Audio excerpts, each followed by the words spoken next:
880 lebih dari 30 saudara kembar. Ya, itu sarang monster. Yi Feng mengangguk. Mendapat konfirmasi dari Yi Feng.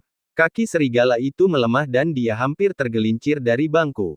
Mungkinkah orang ini telah melihat sesuatu? Apakah kamu sedang bermain dengannya? Tetapi melihat ekspresi serius Yi Feng, sepertinya dia tidak melihat apa-apa. Desak Yi Feng. Ini, serigala jahat itu menggaruk kepalanya dan tergagap.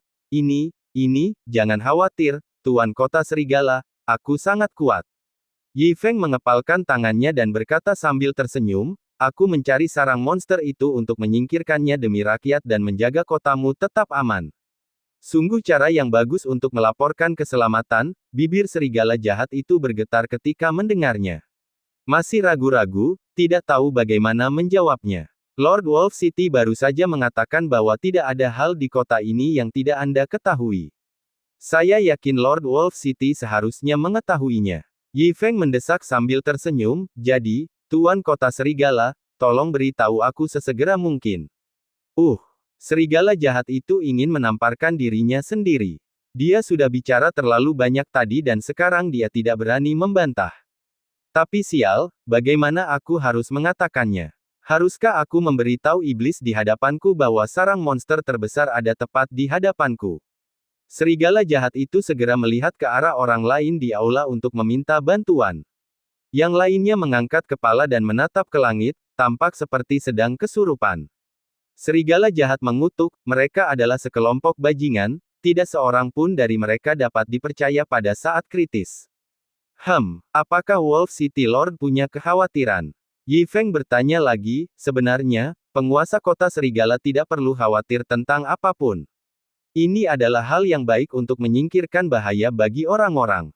Baiklah, Tuan Yi benar. Pikiran serigala jahat bekerja cepat, memikirkan cara untuk menghadapinya. Akhirnya, dia mengertakkan gigi dan hanya bisa memikirkan cara untuk menyelamatkan dirinya dari kematian temannya. Faktanya, tidak banyak tempat di mana monster berkumpul seperti kota iblisnya, justru sebaliknya, banyak. Mengapa tidak memilih salah satu kota ini saja? Adapun yang mana yang harus dipilih, dibutuhkan pengetahuan tertentu. Tidak mungkin lebih kuat dari serigala. Kalau orang itu berhasil lolos dari kematian dan mengetahui bahwa dirinya telah dikhianati oleh serigala jahat, maka ia akan menjadi musuh yang kuat. Jadi jika aku harus memilih, aku akan memilih yang lebih kecil dari kota sihirnya dan yang tuannya lebih lemah dari serigala jahatnya. Setelah mempertimbangkannya, dia membuat pilihan. Di sebelah tenggara kota iblis, ada kota penyegel iblis. Dia juga mengenal penguasa kota penyegel iblis, dan mereka bahkan memiliki persahabatan kecil. Tetapi pada saat kritis hidup dan mati, persahabatan kecil ini tidak ada artinya. Adikku, aku tidak akan mengkhianatimu, tetapi aku melihat bahwa kamu sedang mengalami masa-masa sulit, jadi aku memberimu kesempatan besar. Jika kamu bisa menyingkirkan iblis manusia besar ini, itu akan menjadi pencapaian yang hebat. Tentu saja, apakah kamu bisa menyingkirkannya tergantung pada keberuntunganmu. Bagaimanapun, aku memberimu kesempatan. Serigala jahat berpikir diam-diam di dalam hatinya. Dia segera mengambil pena dan kertas dan mulai menggambar. Teruslah berjalan ke arah ini, dan kau akan menemukan kota tertutup setan. Kota itu penuh dengan monster. Mereka sangat ganas, dan jumlahnya sangat banyak, kata serigala jahat itu dengan sungguh-sungguh. Banyak. Mata Yi Feng berbinar. Ya, banyak. Serigala menjawab dengan tegas. Oke, terima kasih, Tuan Serigala. Aku tidak akan mengganggumu lagi. Yi Feng membungkuk, mengambil peta dan pergi dengan perasaan puas.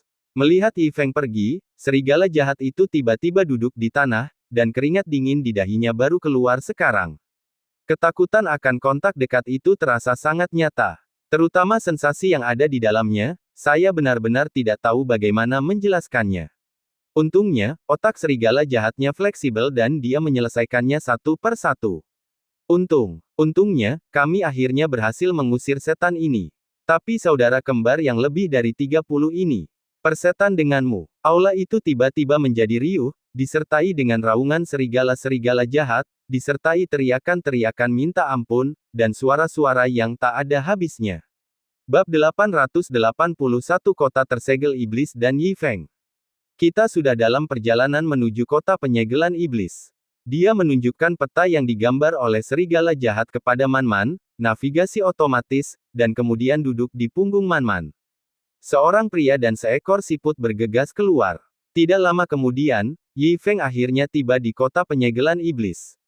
Dibandingkan dengan kota iblis, kota penyegel iblis jauh lebih kecil, dan serigala jahat tidak berbohong padanya. Saat Yi Feng melangkah memasuki kota penyegelan iblis, banyak sekali monster yang menerkamnya. Yi Feng menyambut kehancuran dengan gembira. Wajah penuh kegembiraan. Akan tetapi, makin lama makin berkurang kegembiraan di wajahnya, dan wajahnya makin tampak gelap. Walaupun ada banyak monster di sini, tidak ada satupun yang dapat mengancam nyawanya. Namun apapun yang terjadi, dia tidak putus asa. Sama seperti manusia, kebanyakan dari mereka adalah manusia biasa, dan master relatif langka. Dia menghibur dirinya sendiri, dan mengandalkan keyakinan ini untuk mencari setiap monster di kota penyegelan iblis. 2 hari kemudian barulah dia menginjak monster terakhir yang tampak ganas dan tidak ada monster yang tersisa di seluruh kota. Dia tidak punya pilihan selain menerimanya. Kali ini rencana bunuh dirinya akan gagal, pada saat yang sama. Di luar kota penyegelan iblis, sebuah tim kecil bergerak maju dengan konsentrasi penuh. Mereka 4 pria dan 1 wanita, mata mereka penuh kewaspadaan. 3 kaki di atas kepala mereka, ada fluktuasi samar, seolah-olah ada semacam formasi yang sedang beroperasi. Kita akan memasuki kota itu. Satu-satunya wanita di antara kelima orang itu menelan ludah dan berkata dengan gugup. Keempat orang lainnya juga mengangguk, saraf mereka menegang dan napas mereka cepat pada saat ini. Dan di langit yang jauh, di sebuah lapangan yang penuh orang, alun-alun itu dikelilingi oleh formasi-formasi, dan di ruang terbuka itu, 5 gambar besar dipajang. Semua orang menahan napas dan menatap kelima gambar itu dengan saksama. Jelas sekali, formasi di sini terhubung dengan formasi di atas kepala kelima orang di kota penyegelan iblis, yang memungkinkan semua orang di alun-alun melihat pemandangan di sekitar kelima orang itu secara langsung. Faktanya, ini bukan hal yang langka di alam surga. Meskipun kelahiran monster kabut menyebabkan 90% wilayah Yunsing jatuh, hal itu juga membawa kekayaan bagi rakyat. Karena segala sesuatu di tanah yang runtuh itu telah kehilangan pemiliknya. Oleh karena itu, bagi semua pasukan besar, mencari harta karun dalam kabut dan memperoleh beberapa warisan yang hilang telah menjadi hal yang lumrah. Namun, meskipun ada peluang, krisis dalam kabut bukanlah hal yang bisa dianggap enteng. Pada dasarnya, siapa saja yang masuk ke dalamnya ditakdirkan untuk mati, dan mereka yang mati di dalam secara alami tidak dapat membawa petunjuk apapun dari kabut tersebut.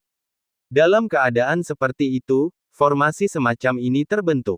Bahkan jika orang yang masuk mati, orang di luar masih bisa mendapatkan petunjuk yang mereka inginkan.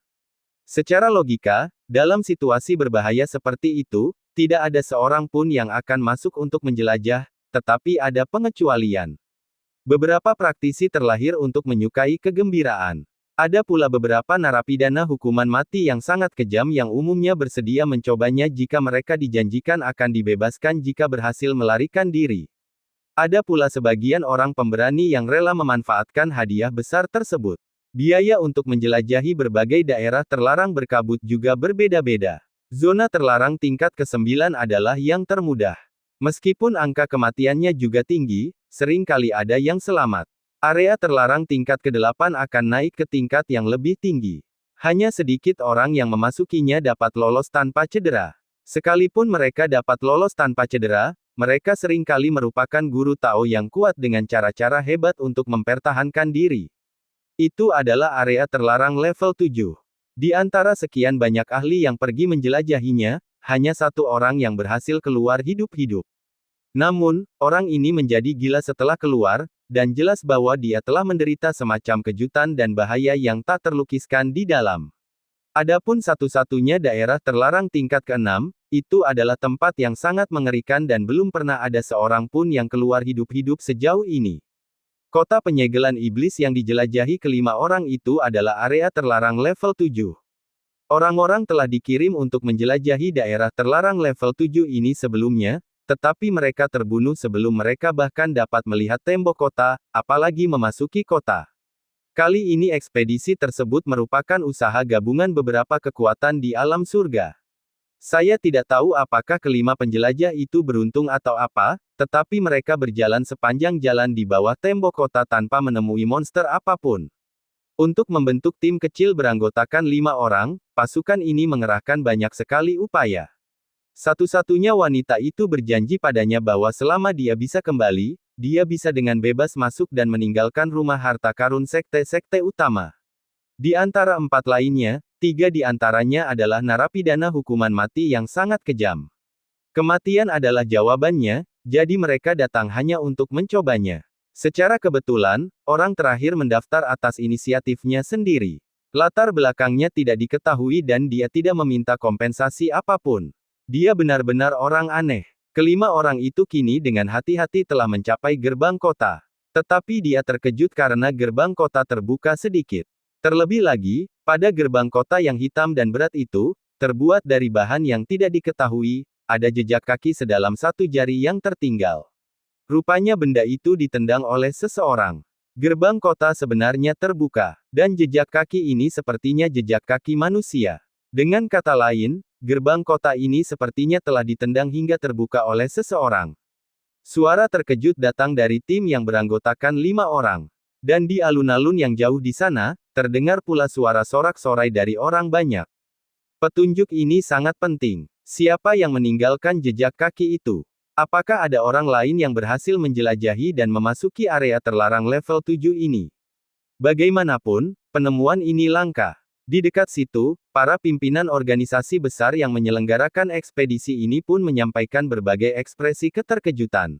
Meski jejak kaki itu terlihat aneh, kelompok beranggotakan 5 orang itu tidak peduli. Sekalipun jalan buntu, mereka tidak punya pilihan selain melewatinya, kalau tidak, mereka tidak akan mendapat pahala saat kembali dan perjalanan akan sia-sia. Wanita terkemuka itu mendorong pintu dengan kedua tangan, tetapi mendapati bahwa pintu yang setengah terbuka itu tidak bergerak sama sekali. Dia merasa takjub. Tahukah kamu, dia seorang Taois yang kuat, tapi dia bahkan tidak bisa mendorong pintu. Biar aku coba. Di belakangnya, seorang pria kekar yang dijatuhi hukuman mati berjalan keluar. Dia juga memiliki cermin Tao, dan kultivasi internalnya berjalan hingga ekstrim, tetapi pintunya tetap tidak bergerak. Biar aku saja yang melakukannya. Mari kita lakukan bersama. 2 pria lainnya juga membantu dan mengerahkan tenaga mereka pada pintu itu. Wanita sebelumnya melakukan hal yang sama dan mencoba lagi. Akan tetapi, meskipun mereka berempat bekerja sama, mereka tetap tidak dapat menggerakkan pintu itu. Ini, pintu macam apa ini? Berbagai suara terkejut datang dari orang-orang di alun-alun. Mereka tidak pernah menyangka bahwa beberapa master Daojing yang kuat bahkan tidak dapat mendorong pintu hingga terbuka. Pada saat ini, pintu berderit dan didorong terbuka. Pada saat ini, seluruh hadirin terkejut. Ya Tuhan, pria terakhir itu mendorongnya sendiri. Siapa dia? Pria ini aneh sekali. Siapa dia? Pada saat ini, para pemimpin beberapa kekuatan besar juga berdiri dan menatap tajam ke arah orang terakhir dari 5 orang itu. Karena dialah yang tadi, ketika keempat orang lainnya tidak mampu mendorong pintu, dia mengulurkan tangannya dan mendorongnya pelan-pelan, dan pintu pun terdorong terbuka. Keempat orang yang ada di tempat kejadian juga mengangkat kepala dan menatapnya dengan kaget. Dia tersenyum penuh arti dan berjalan memasuki kota lebih dulu.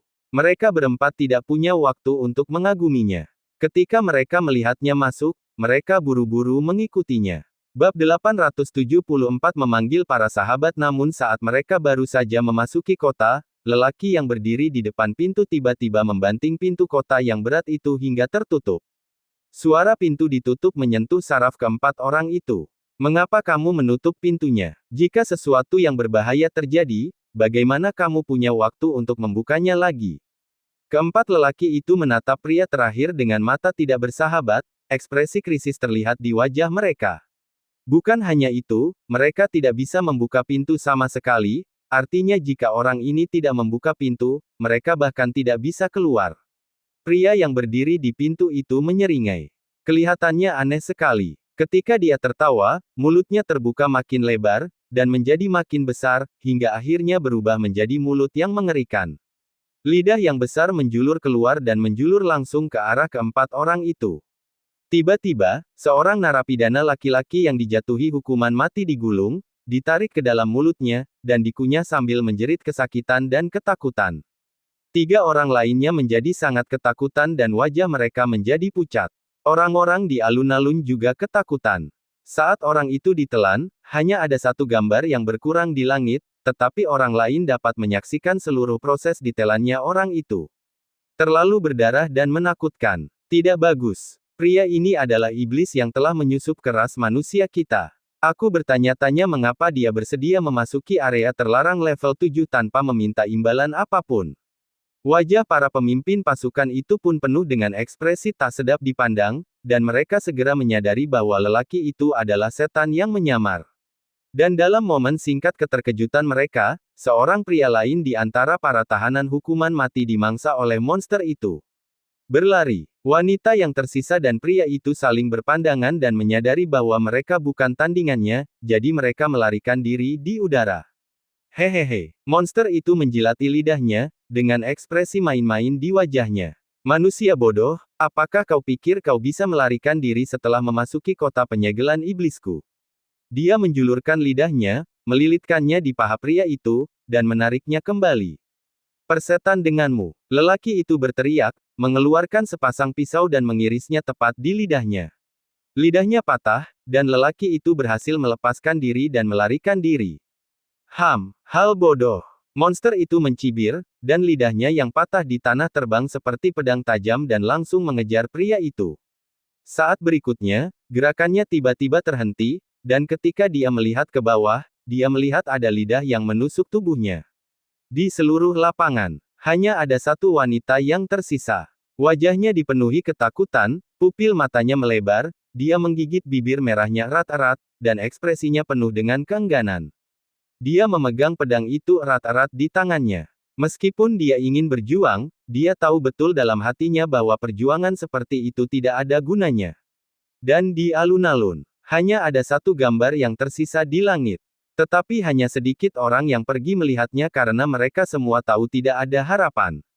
Operasi ini akhirnya berakhir dengan kegagalan. Akhirnya, lidah yang terputus itu menyerang wanita itu. Wanita itu nyaris terhindar dari serangan itu, tetapi perut bagian bawahnya terluka dan berdarah.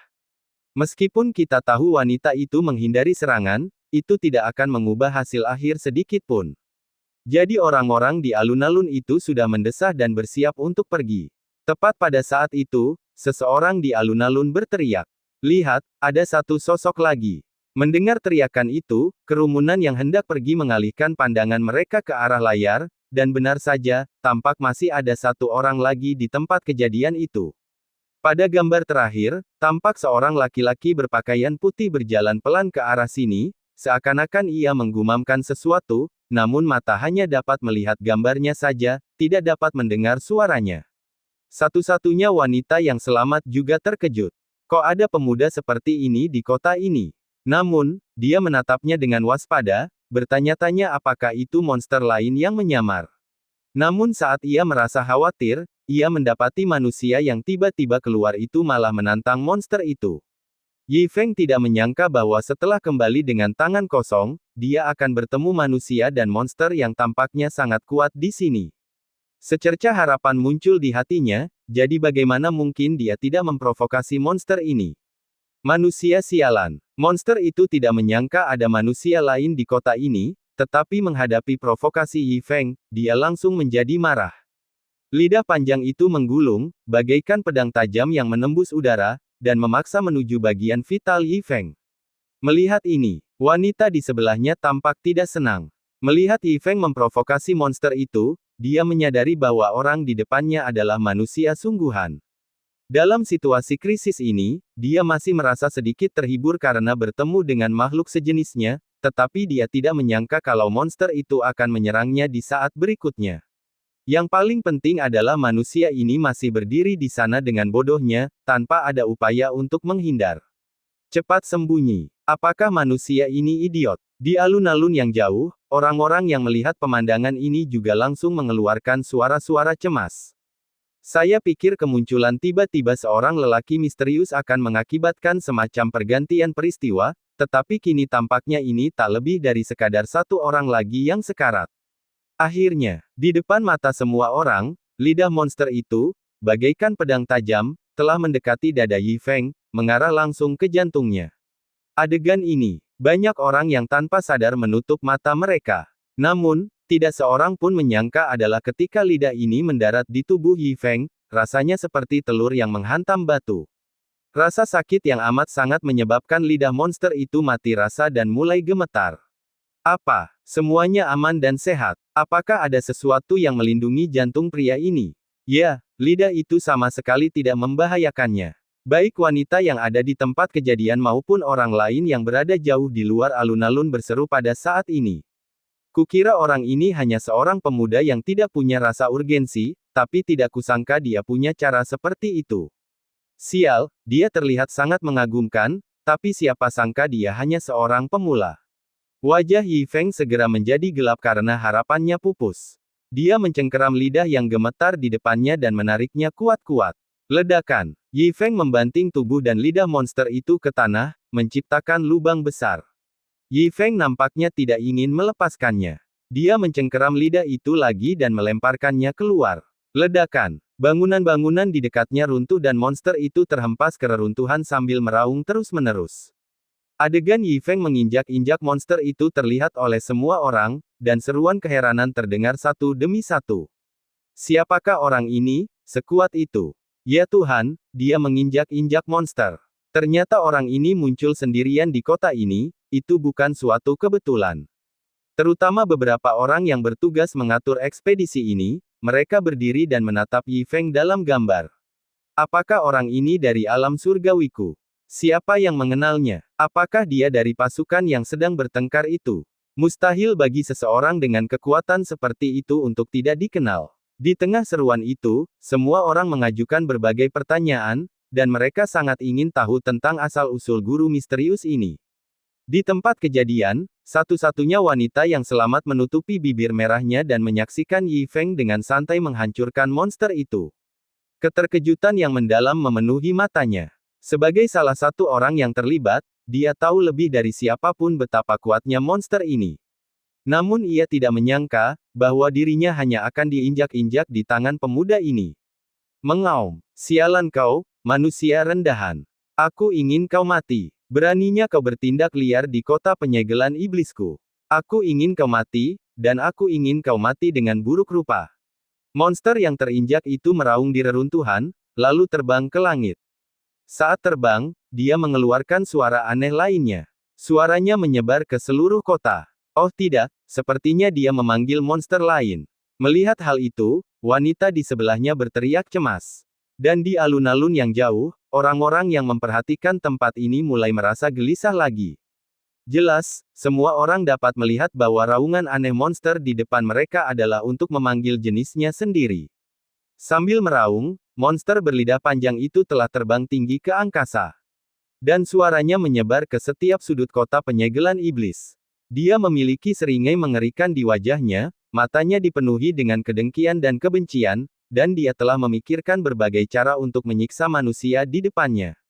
Tetapi, mengapa respon kota kali ini begitu lambat?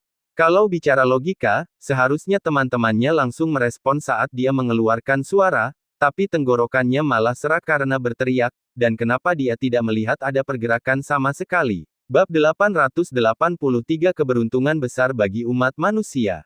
Dia tak dapat menahan diri untuk melihat ke bawah ke arah kota penyegel iblis dari udara. Saat berikutnya, seringai di wajahnya tiba-tiba berhenti. Itu terlihat dengan mata telanjang. Pupil matanya tiba-tiba membesar, ketakutan memenuhi matanya dan seluruh tubuhnya bergetar hebat. Aduh, gelombang suara ratapan keluar terus-menerus dari mulutnya. Para wanita di tempat kejadian, termasuk orang-orang di alun-alun, semuanya menatap monster itu. Perubahan yang terjadi pada monster itu setelah terbang ke langit, serta kepanikan di wajahnya, terlihat oleh semua orang. Apa yang dia lihat? Ya, mengapa dia seperti ini? Apa yang sebenarnya terjadi? Orang-orang di alun-alun membicarakannya. Karena mereka hanya dapat melihat melalui penglihatan wanita itu, mereka tidak tahu apa yang dilihat monster terbang itu sehingga menyebabkan perubahan seperti itu. Setelah melolong terus-menerus, monster yang dipenuhi ketakutan itu berubah menjadi cahaya hitam, melepaskan semua pertahanannya, dan menghantam tembok kota yang gelap dengan kepalanya. Darah dan daging berceceran di mana-mana. Setelah tabrakan itu, terjadi keheningan. Semua orang begitu terkejut hingga tidak bisa berkata apa-apa. Monster sekuat itu malah memilih mati dengan cara seperti ini.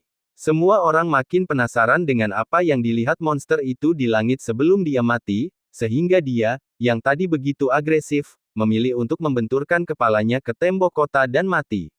Mungkinkah ini ada hubungannya dengan guru misterius berjubah putih yang tiba-tiba muncul di hadapannya? Di tempat kejadian, wanita itu melihat monster itu menabrak dinding dan mati.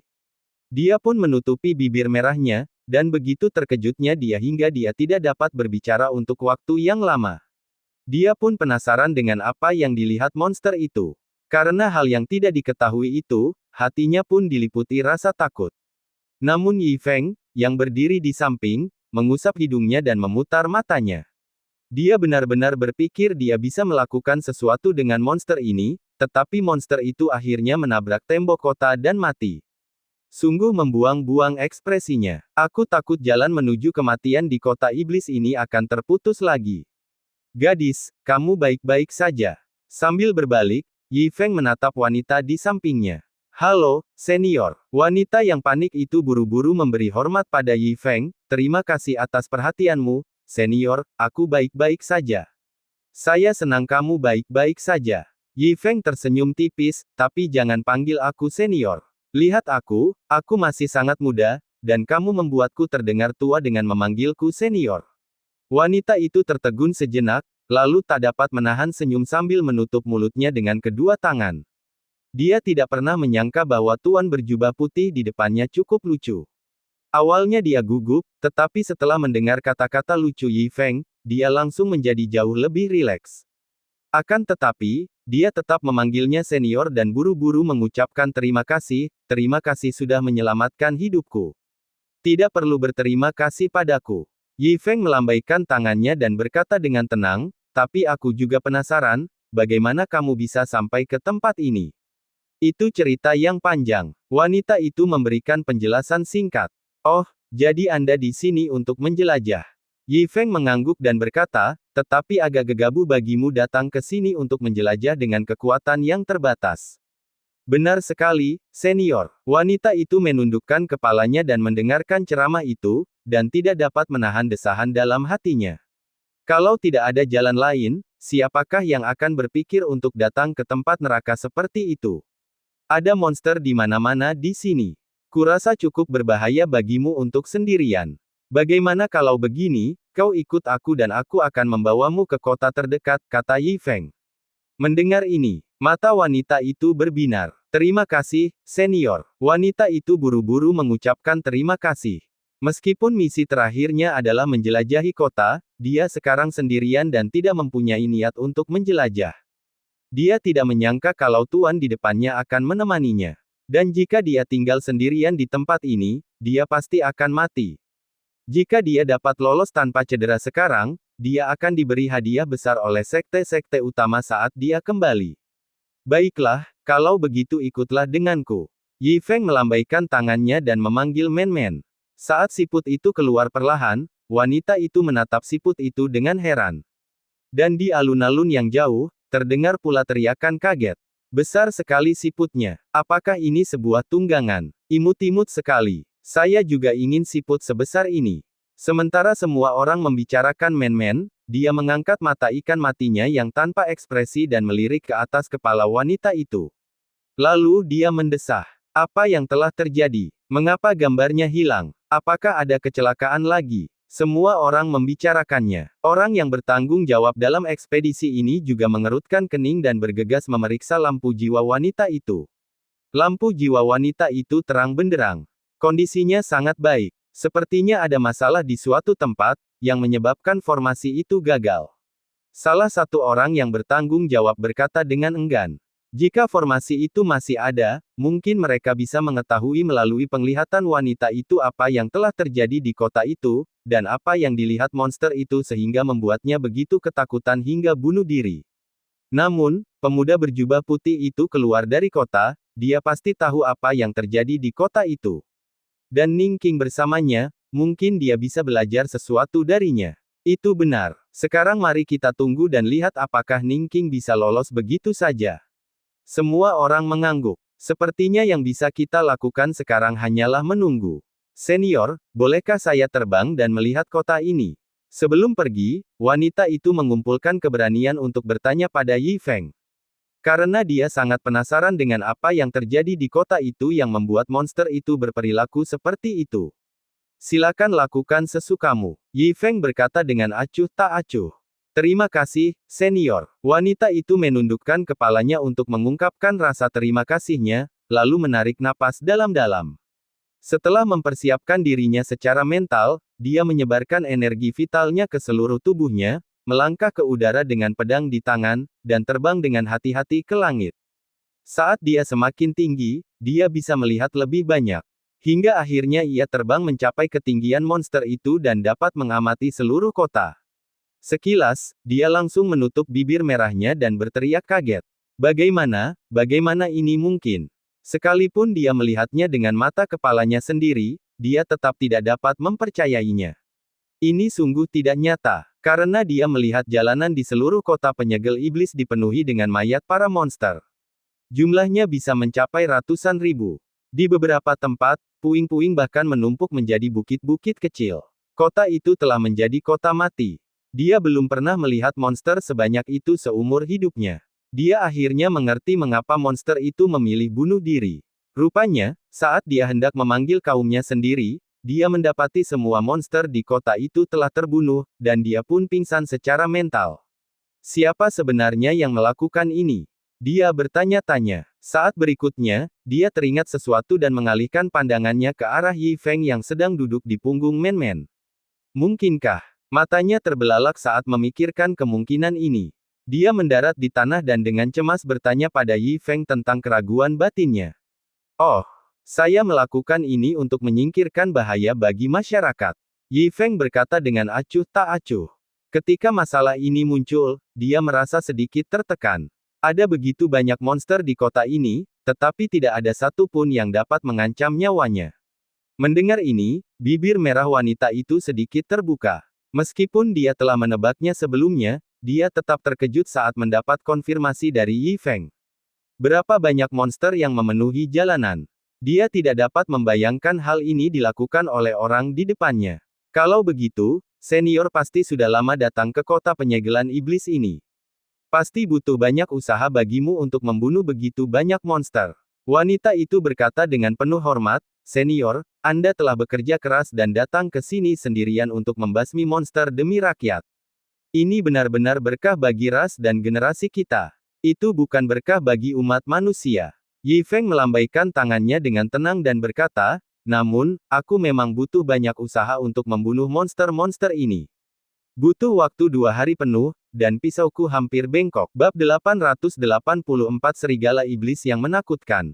Wanita itu mendengar ini dan memiliki ekspresi tanda tanya di wajahnya. Seluruh orang itu berdiri di sana seperti patung es. Butuh waktu 2 hari penuh. Tanyanya dengan bibir merahnya yang terbuka. Ya, Yi Feng berkata dengan emosi, tepatnya, butuh waktu 2 hari dan 1 jam. Aku tidak berhenti di tengah jalan.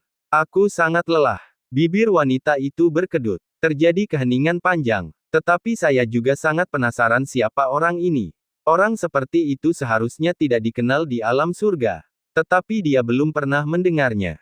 Dia mengikuti Yi Feng dan duduk di punggung Man-Man, menuju kota iblis. Selama percakapan di jalan, Yi Feng juga mengetahui bahwa nama wanita itu adalah Ning King. Ning King pernah terluka oleh monster itu sebelumnya dan belum menerima perawatan.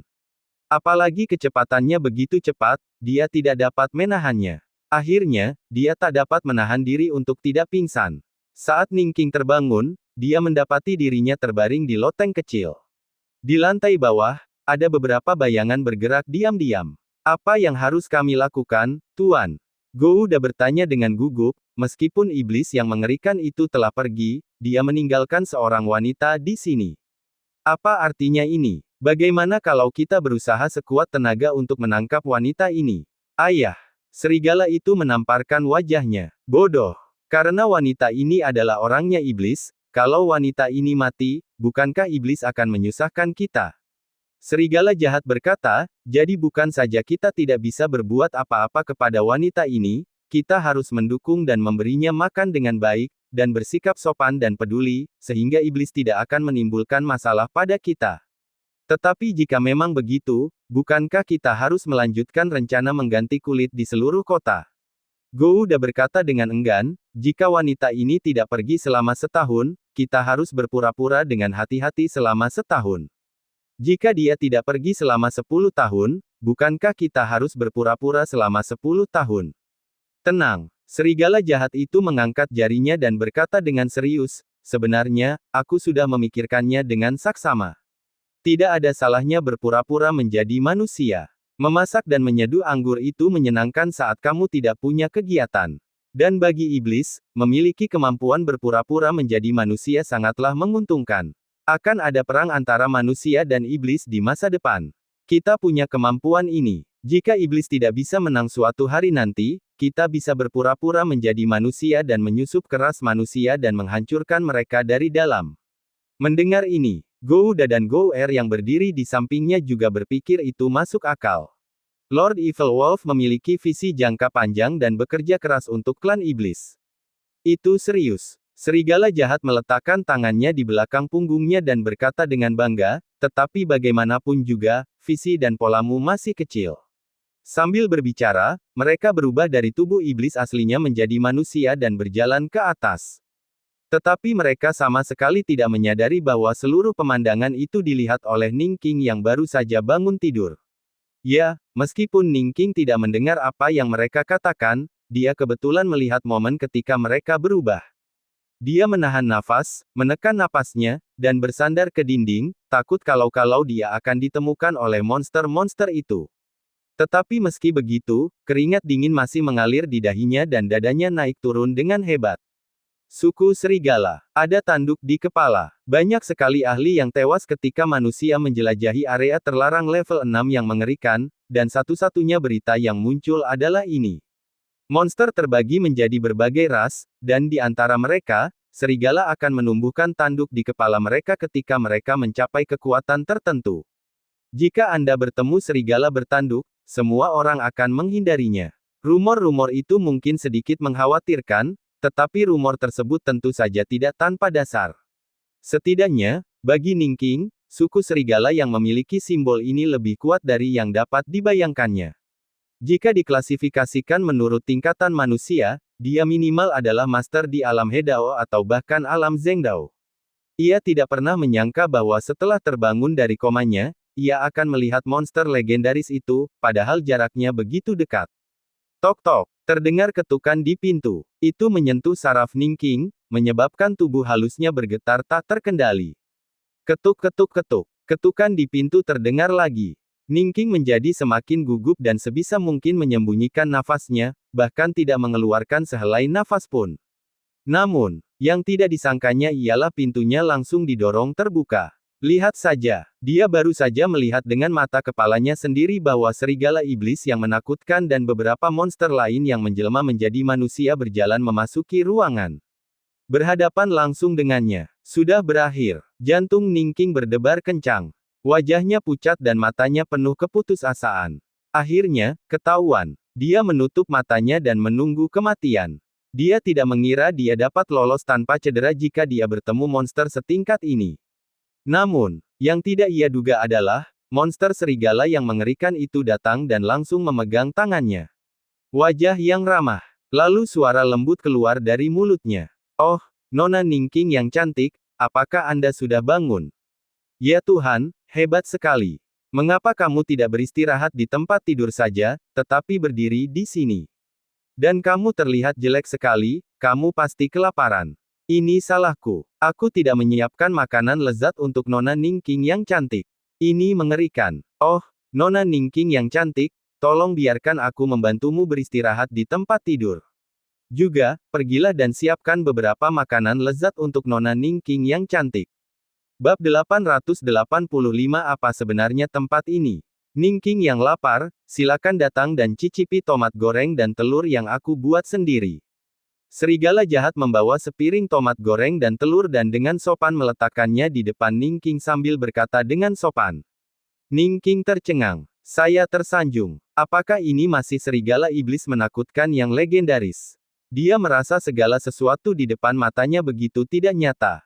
Sungguh mengejutkan bahwa sekelompok monster begitu sopan padanya dan berbicara begitu lembut.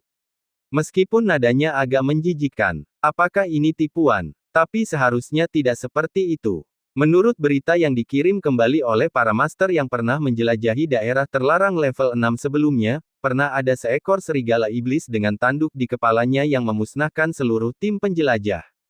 Dan dalam tim ekspedisi ini, ada juga master di alam Hedao. Karena serigala iblis bertanduk begitu kuat dan dapat membunuhnya dengan mudah, mengapa repot-repot dengan semua barang mewah ini? Kalian. Setelah pulih dari keterkejutannya, Ningking dengan cepat mundur 2 langkah dan menatapnya dengan panik. Ya Tuhan, apa-apaan ini? Maafkan aku lupa memperkenalkan diriku. Serigala jahat itu meletakkan tangannya di dada, membuat gerakan yang sangat sopan, dan berkata dengan lembut, Nona Ningking yang terhormat, izinkan saya memperkenalkan diri. Namaku serigala jahat, panggil saja aku serigala kecil. Setelah mengatakan itu, serigala jahat menatap Ningking dengan senyuman di wajahnya. Tetapi mereka mendapati bahwa Ningking masih menatap mereka dengan waspada. Melihat hal itu, serigala itu menendang Gouda, Gouer dan yang lainnya sambil mengumpat, Hei, kalian sekumpulan babi tanah bodoh, mengapa kalian tidak segera memperkenalkan diri? Gouda dan Gouer buru-buru memperkenalkan diri. Setelah keduanya selesai memperkenalkan diri, serigala jahat itu berkata dengan lembut, Oh, Nona Ningking yang terhormat, kami semua adalah teman Tuan Yifeng. Sebelum dia pergi, Tuan Yifeng meminta kami untuk menjaga Anda dengan baik. Yifeng. Ningking terkejut. Baru pada saat itulah dia teringat manusia super berjubah putih yang membantai kota penyegel iblis. Dia akhirnya mengerti mengapa monster di depannya tidak hanya tidak menyakitinya tetapi juga bersikap sopan padanya. Ternyata itu karena Yifeng. Seberapa kuatkah Yifeng? Bahkan serigala iblis yang dianggap sangat berbahaya oleh umat manusia karena dia pun bersikap sangat sopan padanya. Hanya mendengarkan apa yang dikatakan serigala jahat, Yifeng sudah pergi. Dia menundukkan kepalanya karena kecewa. Ya, kedua orang itu sama sekali tidak berasal dari dunia yang sama. Cukup mengherankan bahwa mereka dapat memiliki persimpangan manapun. Bagaimana bisa ada lebih banyak persimpangan? Tetapi dia juga sangat penasaran mengapa Yifeng meninggalkannya pada perawatan monster itu. Lagi pula, beraninya monster-monster ini secara terbuka mengubah diri mereka di kota-kota manusia. Dia hanya tidak berani menanyakan keraguan di hatinya. Meskipun dia tahu mengapa serigala itu bersikap sopan padanya dan tahu bahwa kemungkinan besar dia tidak dalam bahaya, dia tidak ingin terlalu banyak berinteraksi dengan monster-monster ini. Terima kasih atas keramah tamahannya. Luka-luka saya sudah sembuh. Saya pamit dulu. Ningking berkata tanpa ekspresi, mendorong jendela dan hendak terbang. Namun, saat jendela dibuka, dia tertegun. Seluruh langit berwarna abu-abu dan tertutup kabut hitam tipis, dan hanya ada sedikit energi spiritual di udara. Perasaan ini sama persis seperti saat dia berada di kota penyegelan iblis. Hal itu memberinya firasat buruk. Sebenarnya, dia seharusnya sudah lama menyadari bahwa lingkungannya salah, tetapi ketika dia bangun untuk pertama kalinya, pikirannya sepenuhnya diserap oleh serigala jahat dan yang lainnya, dan dia tidak memperhatikan lingkungan sekitarnya. Di mana ini? Sekalipun dia tidak ingin berurusan dengan serigala jahat, dia tidak peduli saat ini dan tidak dapat menahan diri untuk berbalik dan bertanya. Kota setan. Gouda menjawab tanpa ragu-ragu. Begitu dia selesai bicara, serigala jahat itu menamparkan kepalanya, omong kosong apa yang kau bicarakan, ini jelas kota Mo, oh ya, kota Mo. Setelah mengatakan itu, dia menatap Ningking untuk menjelaskan. Hei, Nona Ningking yang terhormat, jangan dengarkan apa yang dikatakan pria malang ini kota Mo. Kota Mo. Mata Ningking berkedip, mencari kata kota Mo dalam benaknya. Tetapi seberapa keras pun ia berusaha mengingat, ia tidak dapat membayangkan di mana letak kota Mo. Saya pamit dulu. Ningking mengabaikan tanggapan serigala dan terbang keluar jendela. Pada saat ini, dia hanya ingin segera mencari tahu di mana dia berada. Ketika aku tiba di jalan itu, Aku melihat banyak orang berlalu lalang dan banyak pedagang mendirikan lapak. Tetapi untuk beberapa alasan, Ningking selalu merasa bahwa mereka memperhatikannya secara sengaja atau tidak sengaja. Dan manusia ini merasa aneh. Itu membuat orang merasa sangat tidak nyaman. Singkatnya, ia agak berbeda dari manusia normal. Ditambah lagi dengan lingkungan kota yang kelabu dan suram, yang mirip dengan kota penyegelan iblis, dia punya firasat yang sangat buruk di dalam hatinya. Kota di hadapanku ini tidak mungkin merupakan kota yang dibangun oleh manusia sama sekali. Ini adalah kota yang mirip dengan kota penyegelan iblis. Ningking bergidik memikirkannya. Jika memang itu benar, maka manusia yang ditemuinya di hadapannya. Ia tak berani memikirkannya lebih jauh, melainkan mempercepat langkahnya. Saat itu, sebuah bangunan besar di tengah kota menarik perhatiannya. Ini adalah altar yang besar. Di tengah-tengah altar terdapat pilar batu yang menjulang tinggi ke langit dan mencapai puncak awan. Padahal, memiliki altar tak ada apa-apanya, memiliki pilar batu yang menjulang ke langit pun tak ada apa-apanya. Lagi pula, setiap kota memiliki karakteristiknya sendiri. Misalnya, jika suatu kota telah melahirkan seorang tokoh atau guru besar, patung-patung akan didirikan. Ada juga yang membangun semacam bangunan di kota untuk menciptakan semacam formasi berkat.